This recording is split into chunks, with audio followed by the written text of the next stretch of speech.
Yo, what is up, guys? Today we're checking out an indie game that I've had on my radar, but just haven't had a chance to play until now.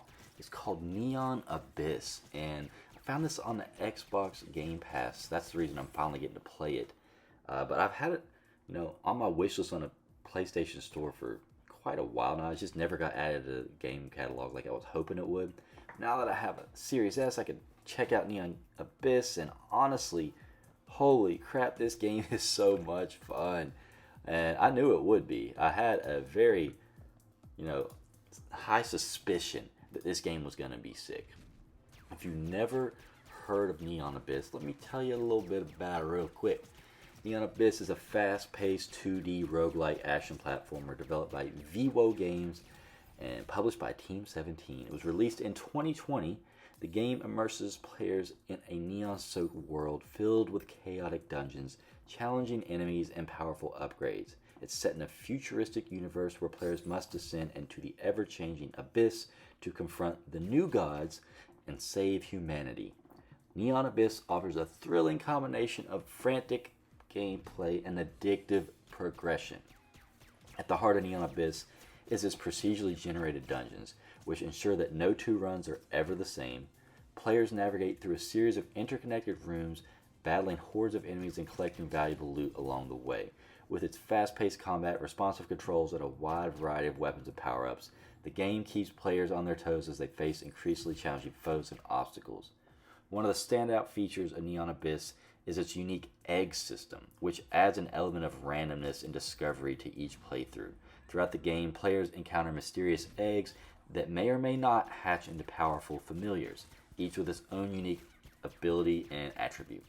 These familiars accompany players on their journey through the abyss, providing assistance in combat and offering strategic advantages. With its addictive gameplay loop and vibrant art style and innovative mechanics, Neon Abyss offers a compelling roguelike experience that keeps players coming back for more. And I am not kidding when I say this game just hits perfectly. I mean, I don't know if it's the amazing upbeat music, the electronic vibes, or if it's just the cool neon colors and just the uniqueness of all the different enemies and, even your character, the weapons. Like, there's so much I like about this game. This is one of the many indie games that I've played that I'm just like, wow, like, this game is sick. And I know it's been slept on by a lot of people. So if you've never heard of it, you definitely got to give it a chance. It's available on pretty much every platform, but like I said, it is on Xbox Game Pass. So if you got Xbox or PC Game Pass, you can play this, and it's just a heck of a lot of fun. What's crazy is that my first run actually happened to be my best run, which is what you're seeing here, and I'm just learning how everything works in the game. But it just works so well. As you see, I've got a bunch of familiars following me, plus a couple of eggs, and the eggs just hatch over time. So you just got to keep playing to see what you get, or sometimes you won't get anything from the eggs; it'll be empty. But basically, the way the game works is you'll navigate through these like procedurally generated runs, and some rooms will have enemies, other rooms will have treasure chests, and will require keys, or you'll have to spend a certain amount of coin to get through. Others will just have like a shop that you run into that you can replenish your health or get new weapons.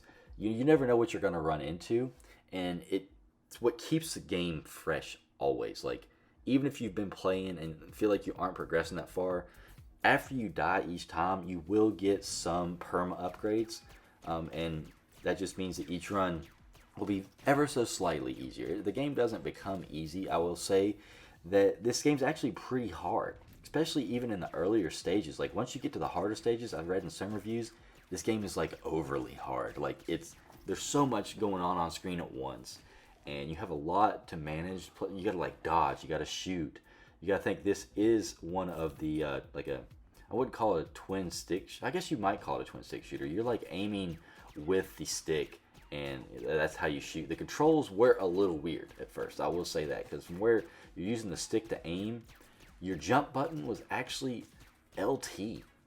So you're jumping with a trigger, which I tried to change that to just jumping with A like I'm used to.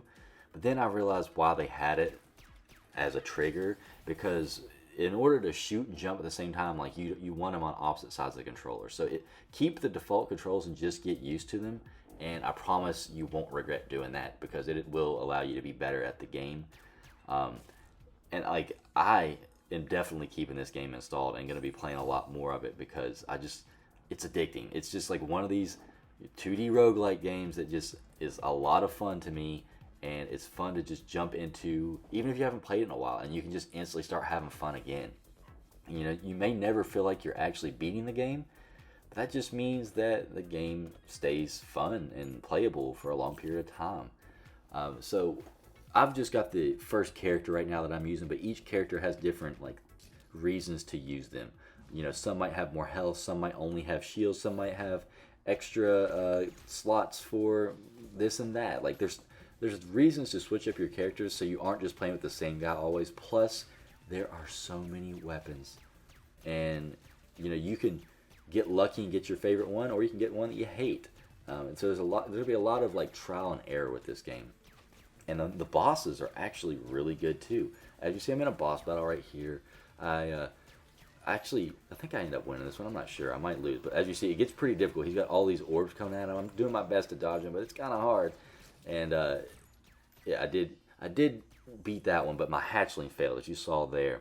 So you don't always get something out of your egg, which can be a bummer. But you know, you tend to just forget that you've even got them. And then once you do get a good one, sometimes they'll attack enemies for you, or they'll heal you or something. Like they're useful. And I don't think there's many other games using the whole egg thing besides maybe Yoshi's Story or like the Yoshi games, but I don't think they're exactly like this. I knew this game was going to be cool. I really had a feeling just by the art for the box or whatever. Like it was cool and bright colored, and I like neon. It just sounded cool, and I was so spot on with my assumptions. This game is sick. I highly recommend Neon Abyss if you haven't played it. I am going to definitely be playing more of this. I don't know if I'll do more videos on it. I'm going to be playing more of it and just having some fun with it here and there. So if you enjoyed watching this video, maybe I taught you about Neon Abyss for the first time, or you were curious what it was like and you're not playing on Xbox and you're going to pay for it, it's worth paying for. I can tell you that if you like these types of games. But I appreciate you watching this video. If you're not subscribed, subscribe, and I will catch you on another video soon. Peace out.